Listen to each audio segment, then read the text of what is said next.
مساوات مرد و زن کے اس نظریے کو سمجھ لیجئے۔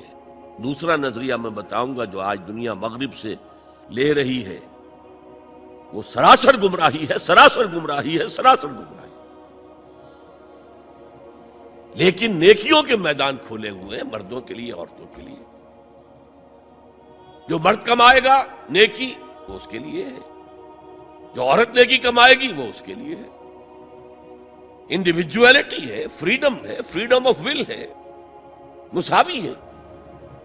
اور اسی لیے میں نے یہ جو آیت ہے دیکھیے، اس میں 10 اوصاف میں مردوں عورتوں کو برابر برابر، عام طور پر قرآن کا اسلوب یہ نہیں ہے، اسے عربی میں کہتے ہیں برسبیل تغلیب۔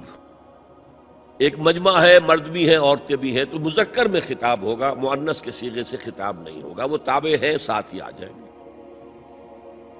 لیکن یہ آیت دیکھیے کتنی طویل ہے۔ ان المسلمین والمسلمات، یقیناً فرما بردار مرد اور فرما بردار عورتیں، والمومنین والمومنات، اور صاحب ایمان مرد اور صاحب ایمان عورتیں، والقانتین والقانتات، اور فروتنی اختیار کرنے والے مرد اور فروختنی اختیار کرنے والی عورتیں، والصادقین والصادقات، اور سچ بولنے والے مرد اور سچ بولنے والی عورتیں، والصابرین والصابرات، اور صبر کرنے والے مرد اور صبر کرنے والی عورتیں، والخاشعین والخاشعات، اللہ کے سامنے جھکنے والے مرد اور جھکنے والی عورتیں، والمتصدقین والمتصدقات، صدقہ دینے والے مرد اور صدقہ دینے والی عورتیں، والصائمین والصائمات، اور روزہ رکھنے والے مرد اور روزہ رکھنے والی عورتیں، والحافظین فروجہم والحافظات، اور اپنی شرمگاہوں کی حفاظت کرنے والے مرد اور اپنی شرمگاہوں کی حفاظت کرنے والی عورتیں، والذاکرین اللہ کثیرا والذاکرات، اور کثرت سے اللہ کا ذکر کرنے والے مرد اور کثرت سے اللہ کا ذکر کرنے والی عورتیں۔ اعد اللہ لہم مغفرۃ واجرا عظیما، اللہ تعالیٰ نے ان سب کے لیے تیار کیا ہوا ہے۔ اعد اللہ لہم مغفرۃ، ایک تو مغفرت انہیں ملے گی اور اجر عظیم ملے گا۔ یہ ہے وہ تصور مساوات مرد و زن، کوئی اونچا نہیں کوئی نیچا نہیں۔ البتہ اب میں اگلے قدم پر آ رہا ہوں۔ ابھی تک تو افراد کی بات ہو رہی ہے، اب وہ ایک مرد اور ایک عورت شادی کرتے ہیں۔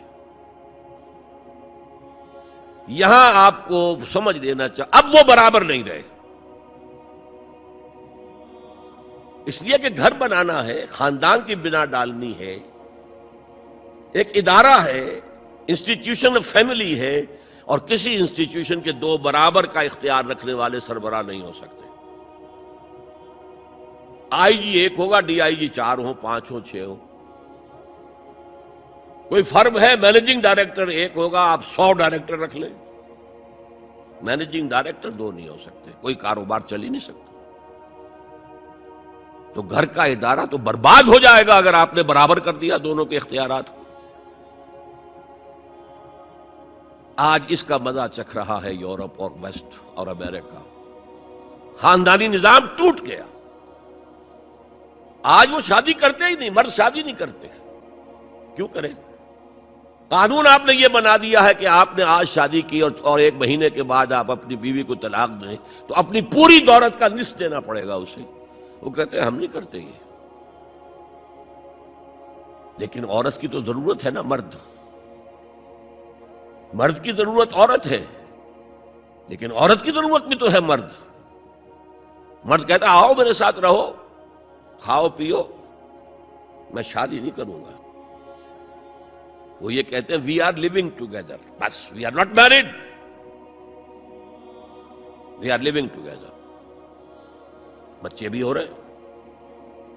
یہ کلنٹن کا 3-4 سال پہلے صدر تھا وہ، تو اس کا جو آیا تھا state of the union address, سال میں 1 دفعہ وہاں کا صدر دیتا ہے، پوری قوم کو خطاب کرتا ہے، اس میں اس نے کہا تھا کہ عنقریب ہماری امریکی قوم کی اکثریت حرام زادوں پر مشتمل ہوگی۔ اس کے الفاظ حرام زادہ نہیں، اس نے کہا باسٹرڈ نہیں کہا، کیا کہا؟ Born without any wedlock, ماں باپ کے درمیان کوئی شادی کا بندھن ہے ہی نہیں اور بچے پیدا ہو رہے ہیں، یہی تو حرامی کہلاتے ہیں ہمارے ہاں۔ حرامزادہ کسے کہتے ہیں؟ اور یہودیوں نے حضرت مسیح کو کیوں کہا حرامزادہ؟ ان کا کہنا یہ ہے، جھوٹ ہے، بکواس ہے، لیکن کہنا یہ ہے کہ حضرت مریم سلام علیہا کا رشتہ تو ہو گیا تھا، نجار یوسف نجار ایک بڑھئی تھا، اس سے رشتہ ہو گیا تھا، لیکن ابھی وداعی نہیں ہوئی تھی کہ انہوں نے تعلق زن و شوق قائم کر لیا، تو یہ تو حرام کام ہوا، زنا ہوا، تو ولد الزنا ہے۔ بہرحال خاندان کا ادارہ تل پٹ ہو کر رہ گیا ہے، بنیادی طور